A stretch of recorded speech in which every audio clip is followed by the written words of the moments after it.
Éphésiens 4, verset 1er. Il a dit, je vous exhorte donc, moi, le prisonnier dans le Seigneur.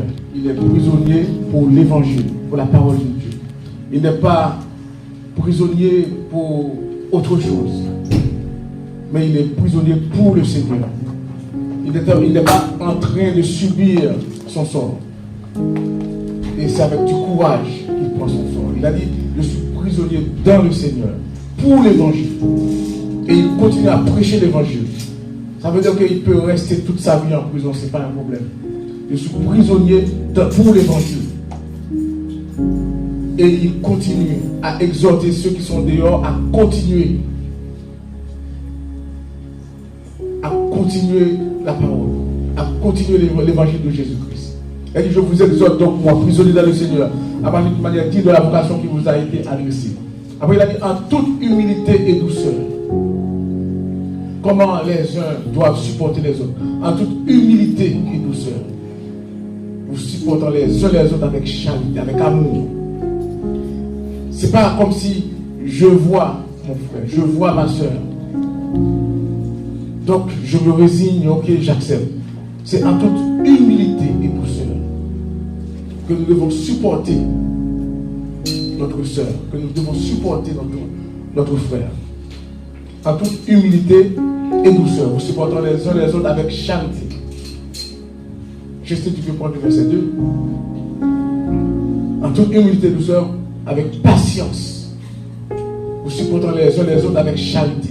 Parce que pour vivre ensemble, c'est pas facile. Même lorsqu'on est mari et femme, vivre ensemble, c'est pas facile. Alors c'est encore pire lorsqu'on n'est pas mari et femme. On est dans la même maison, c'est pas facile de vivre ensemble. Donc, pour vivre ensemble, il faut s'efforcer de le faire. Il faut mettre du courage. Il faut le vouloir. Vous efforcer de conserver cette unité. Même lorsqu'on a dit oui devant le maire, aller à l'église, mais ce oui, il faut lutter pour conserver ce oui. Et ce n'est pas facile. Vous efforçant de conserver l'unité de l'esprit par le lien de la paix. Et pour conserver cela, ce n'est pas dans la guerre. Ce n'est pas en demandant à l'autre de respecter le contrat, mais c'est dans l'amour. Ce n'est pas le lien de la paix. Verset 4, parce qu'on fait un survol, après on va rester sur deux, trois versets. Il y a un seul corps et un seul esprit. C'est-à-dire qu'ici, il n'y a pas plusieurs corps. Il y a un seul corps. Pour vous, il y a plusieurs corps. Mais pour Christ, il y a un seul corps. Notre frère Michel, notre frère Roger, les deux font partie d'un seul corps. Tous ceux qui sont là, nous tous, nous faisons partie d'un seul corps. Et un seul esprit. On peut remarquer que l'esprit c'est écrit avec grand E. C'est le Saint-Esprit. Il y a un seul esprit. Un seul esprit. Un seul corps qui est l'Église et un seul esprit. C'est Jésus qui avait dit, je m'en vais, mais je vais vous envoyer un consolateur. Un consolateur. Après, je crois même qu'il a dit un autre consolateur. Olos. Un autre consolateur. Ça veut dire que si c'est un autre consolateur, Jésus lui-même étant un consolateur, je m'en vais même, mais je vais vous envoyer un autre consolateur. Il y a un seul corps, un seul esprit, celui qui nous a été envoyé. Et pourquoi il nous a été envoyé? Lorsque nous sommes faibles, lorsque on en a marre, il y a des moments où on en aura marre. Il y a des moments où il y aura des pleurs. Il y a des moments où il y aura devant nous des barrières.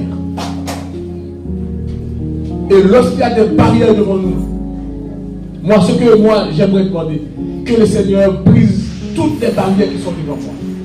Mais le Seigneur ne va jamais briser les barrières qui sont devant nous. Ce n'est même pas la peine de demander au Seigneur de briser toutes les barrières qui sont devant nous. Mais on peut demander au Seigneur la force, la puissance de briser les barrières qui sont devant nous. Parce que le Saint-Esprit, si on vient là sur nous, Et nous recevons une puissance. Avec cette puissance, on peut briser les barrières. Nous sommes armés pour face aux problèmes, face aux barrières. Il y a un seul corps, un seul esprit. Comme vous avez été appelés à une seule espérance par votre vocation. Vous avez été appelés. Vous avez été appelés. Mais par une seule espérance. Quelle est votre espérance? Est-ce que votre espérance, c'est la terre ou le ciel? Déjà, dans un premier temps, ce que nous espérons aujourd'hui, c'est au son de la trompette. C'est pour ça que nous sommes là. Au son de la trompette. Qu'on puisse entendre ce son. Tout le monde ne va pas entendre ce son. Mais qu'on puisse entendre le son. Et qu'on part à sa rencontre. Qu'on puisse entendre le son. Et qu'on parte à sa rencontre. Où ça? Dans les nuées. Et ça serait un plaisir lorsque nous arrivons dans les nuées, on voit le capitaine qui nous attend. Le capitaine qui nous attend. Avec une robe blanche. À la rencontre du Seigneur dans les nuées. Du verset 5, comme nous faisons un survol, il y a un seul Seigneur. Une seule foi. Un seul baptême. Un seul Seigneur. Notre Seigneur Jésus-Christ. Une seule foi que nous avons en lui. Une seule foi et un seul baptême.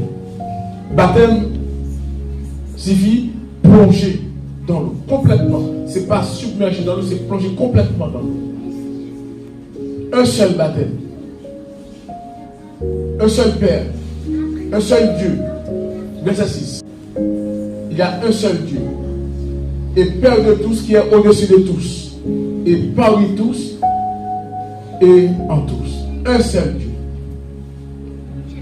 Et qui est Père de tous. Qui est au-dessus de tous, parmi tous et en tous. Le verset 7, on va rester un petit peu sur le verset 7, qui dit: mais à chacun de nous, la grâce a été donnée selon la mesure du don du Christ. À chacun de nous. Vous avez vu, ils étaient environ, combien là? 7 environ. À chacun d'eux, Dieu a donné un don. La grâce a été donnée à chacun d'eux. Alors, ils peuvent faire tout ce qu'ils peuvent. Ils n'auront jamais la même capacité. Chacun aura sa capacité. Et chacun sera utile. C'est comme ça que Dieu veut son corps. Chacun sa capacité et chacun sera utile. Vous voyez, j'ai 5 doigts. Les doigts ne sont pas pareils. Mais chaque doigt a sa capacité. Et chaque doigt est utile. Si le nez, si ça vous gratte un petit peu dans le nez, vous n'allez jamais mettre le pouce. Vous n'allez jamais mettre le pouce. Vous allez peut-être mettre le dernier, c'est l'auriculaire. Si ça vous gratte, alors vous n'allez pas me mentir. Il n'y a personne. Vous nettoyez votre nez. Il n'y a personne. Vous allez prendre le petit doigt ici. Mais au cas où vous allez prendre ce doigt-là, c'est plus costaud. Parce que vous êtes plus habile. Dans certaines choses, vous serez plus habile avec un doigt ou un autre. Donc ça veut dire que tous les doigts sont importants pour la main. Demandez à la main: bon, je vais vous enlever un doigt. La main ne sera pas contente. De la même manière, vous dites à Dieu: je vais enlever un membre du corps du Christ. Le Seigneur ne sera pas content. Le Seigneur ne sera pas content. Mais à chacun de nous, la grâce a été donnée selon la mesure du don de Christ. Chaque personne va recevoir quelque chose. Quel que soit ce que vous faites, c'est un don que vous recevez de Christ. Quel que soit ce que vous faites, ce que vous faites dans l'église, ce que vous faites dans le corps, quand il est dans l'église, dans l'église, je peux parler d'église avec grand E. Même si on prend l'église avec petit E, l'église locale, ça tient encore. On peut prendre le corps, notre corps à nous, et puis vous regardez, est-ce que vous comparez notre corps à l'église. Je vais vous prendre un exemple. Pasteur Claudie, tu vas venir. Pasteur Claudie, il est là. Il y a plusieurs membres dans son corps. Il y a plusieurs membres. Il y a le bras, il y a les pieds, il y a tout le corps. Les épaules, il y a plusieurs membres dans son corps. Les genoux, etc. À chacun de nous, la grâce a été donnée selon la mesure du don de Christ. S'il est gaucher ou il est droitier, il ne va pas utiliser le pied gauche de la même manière que le pied droit. Donc, la manière dont il va utiliser son pied gauche, c'est ce que le Saint-Esprit lui a donné.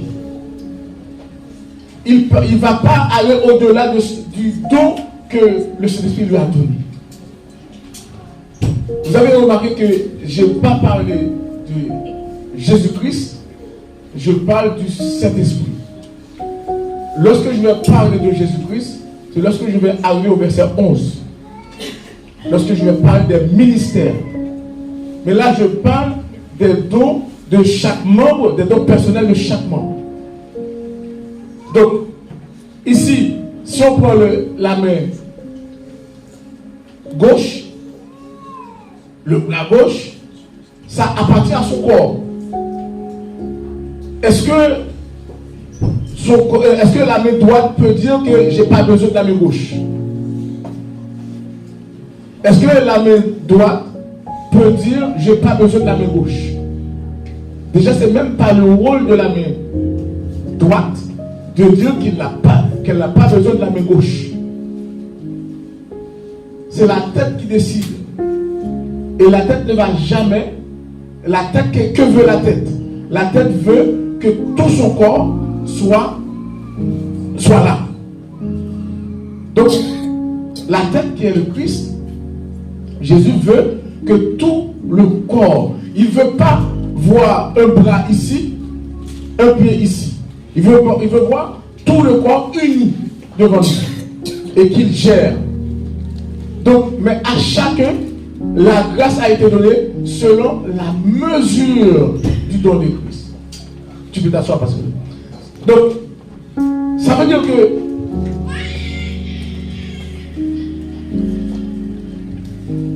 nous avons parlé de l'unité du corps.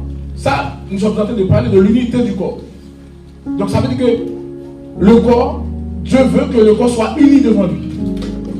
Il veut que le corps soit un devant lui. Maintenant, il a parlé aussi de la diversité du corps. Il veut que chaque personne, chaque membre ait une fonction, et une fonction différente. Pas la même chose. On ne va pas essayer de faire la même chose que l'autre.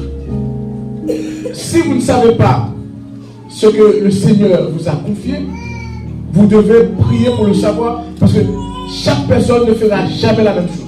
Même si vous faites la même chose, le résultat ne sera jamais pareil. Mais chaque résultat sera important pour le Seigneur. Chaque résultat sera important pour le Seigneur. Alors, je veux dire que un membre ne doit pas dire qu'il ne peut pas travailler avec un autre membre. Un organe ne va pas dire je n'ai pas besoin de l'autre organe. Parce que c'est le même corps. C'est pour l'utilité du corps.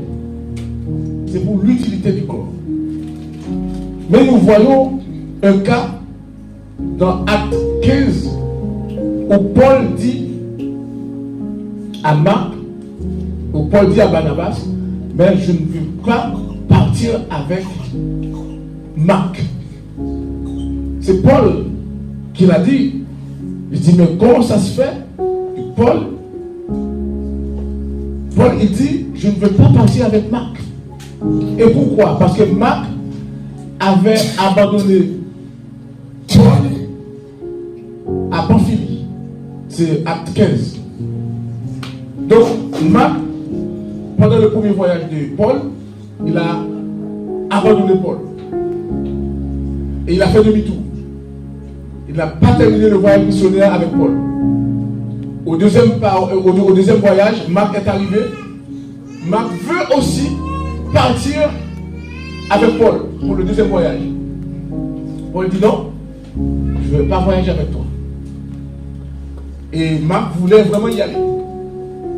Et Barnabas, qui est son cousin, et il a dit, mais laisse-le venir, c'est un jeune, laisse-le venir avec nous. Et Barnabas a essayé, mais Paul dit, non. Il a pris un autre jeune avec lui, il a pris Silas, et il est parti avec Silas, et Barnabas, lui, il va prendre Marc, et il va partir avec lui à Chypre. On n'a pas le résultat de ce voyage, on ne sait pas ce qui s'est passé dans ce voyage entre Barnabas et Marc, parce qu'il n'y avait personne qui écrivait. Mais Paul et Silas, Luc les a accompagnés, donc c'est pour ça qu'on sait ce qui va se passer dans le deuxième voyage de Paul. On va parler aussi d'une chose. On a dit que nous formons un seul corps.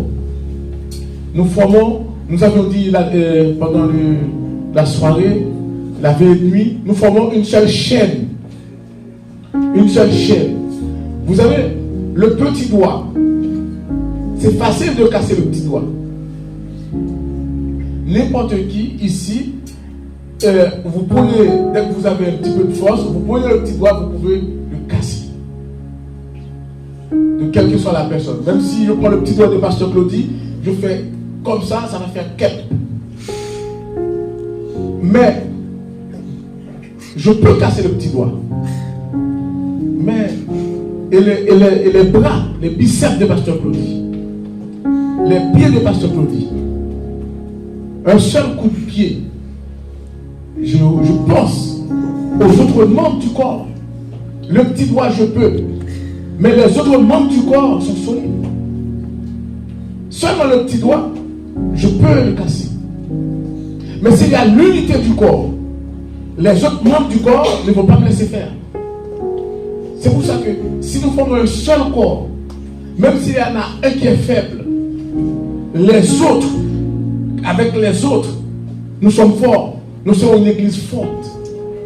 Si que chaque maillon est protégé par les autres.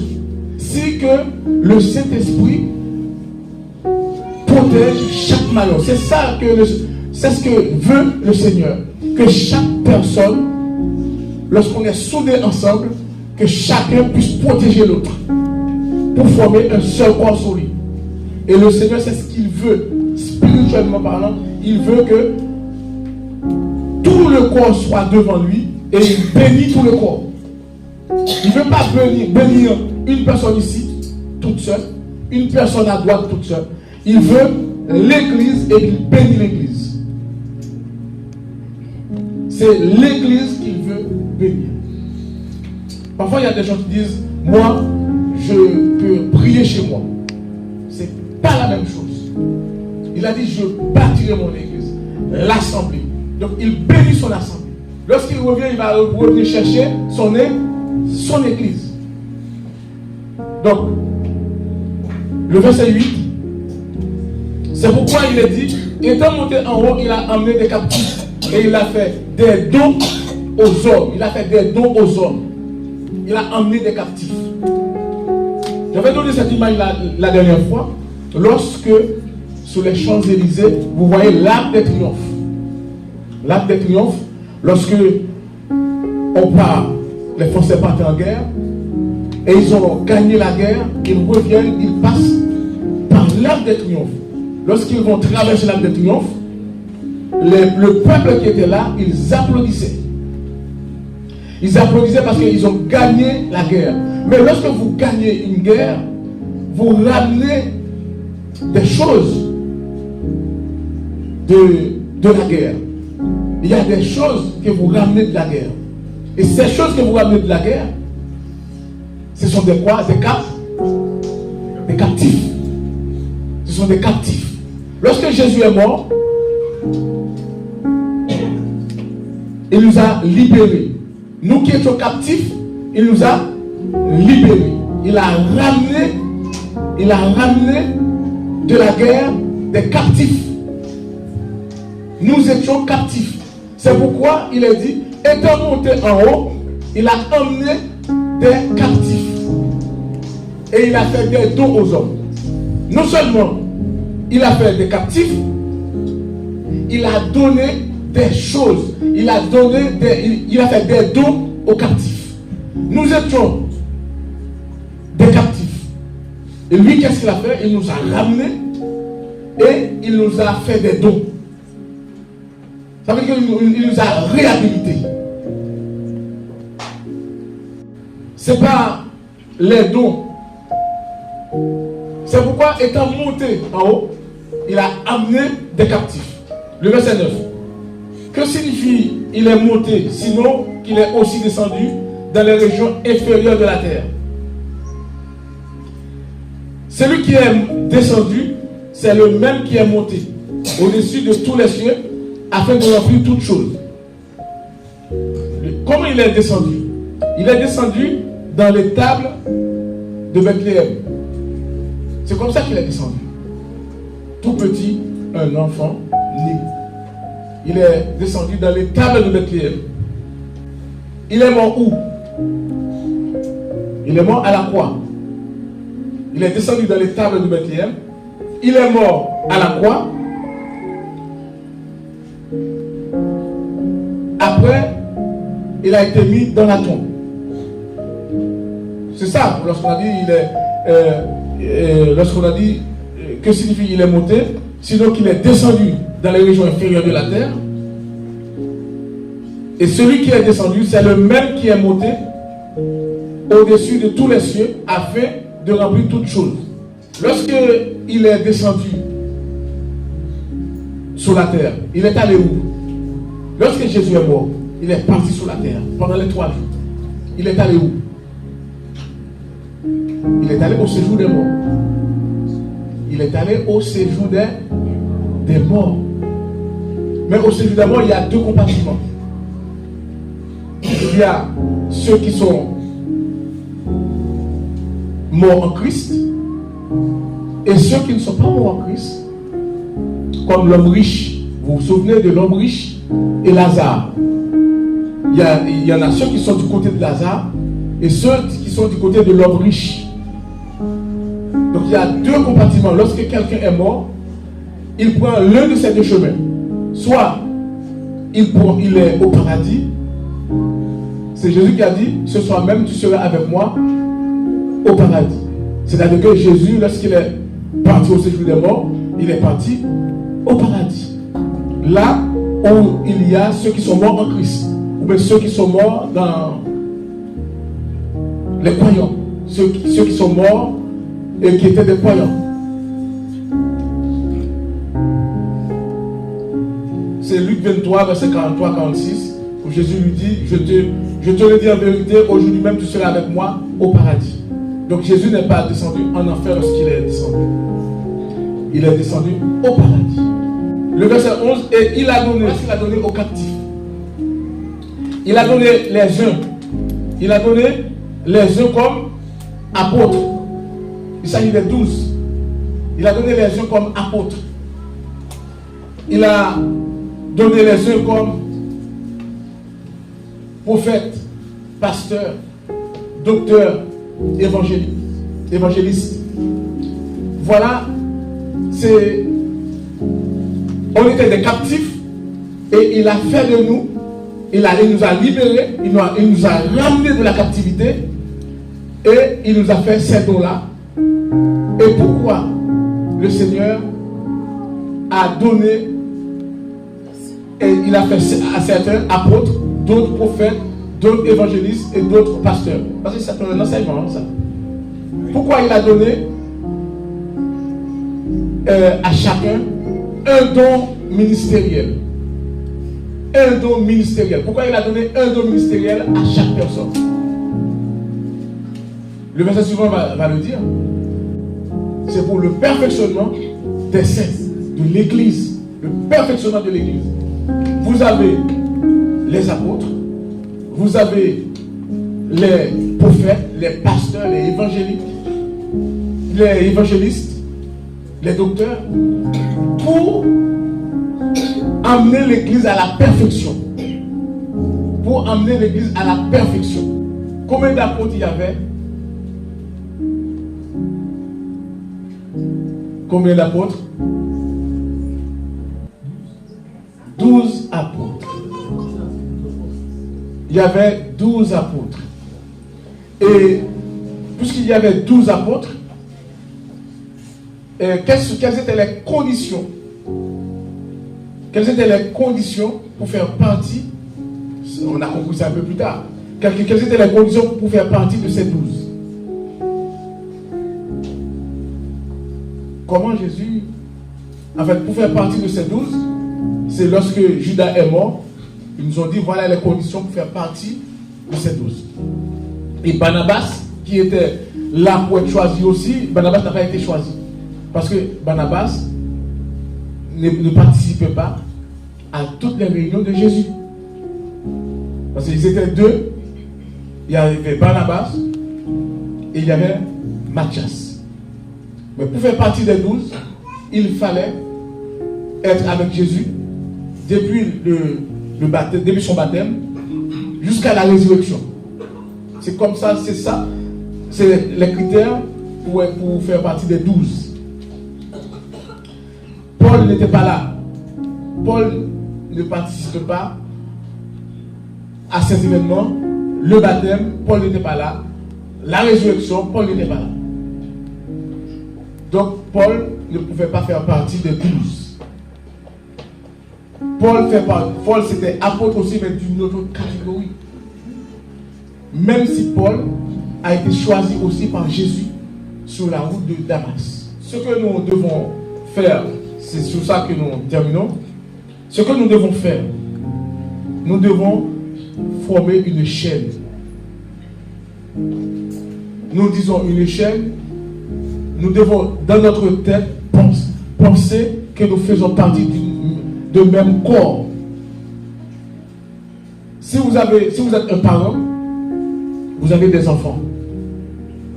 Vous ne serez jamais content si vous voyez que vos enfants se chamaillent.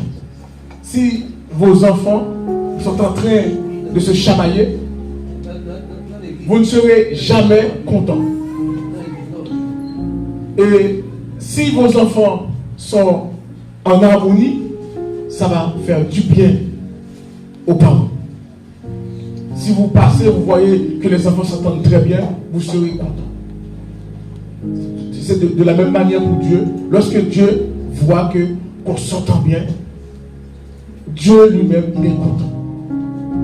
Mais lorsque vous voyez que vous ne vous entendez pas avec votre soeur, vous ne vous entendez pas avec votre frère, et vous ne vous efforcez pas pour conserver l'unité de l'esprit, vous restez sur votre position ferme, ça veut dire que vous êtes en train de clouer le Seigneur. Parce que lui, il est content. Vous êtes en train d'attrister le Saint-Esprit. Parce que lui, il est content. Le Seigneur est content lorsqu'il voit que nous formons un seul corps. S'il y a un maillon faible, nous devons nous mettre ensemble pour que le maillon faible soit protégé, pour que le maillon faible soit fort. Et si vous devenez plus fort, c'est tous les membres qui sont forts. Un homme qui est fort, c'est que les membres sont forts. Une église qui est forte, c'est que les membres de cette église sont forts. Si l'église est faible, c'est que les membres de cette église sont faibles. Même si vous êtes fort et il n'y a qu'un seul qui est faible, si vous n'êtes pas unis, c'est que vous êtes faible. Même si je suis costaud, je suis très très fort, mais lui il est très très faible, puisqu'il fait partie de moi, nous formons un seul corps, c'est que si je me retire de lui, si on ne s'entend pas, il est faible, mais moi aussi je suis faible. Donc Dieu, qu'est-ce qu'il veut? Il veut que nous formions un seul corps. Béni soit ton nom, béni soit ton nom.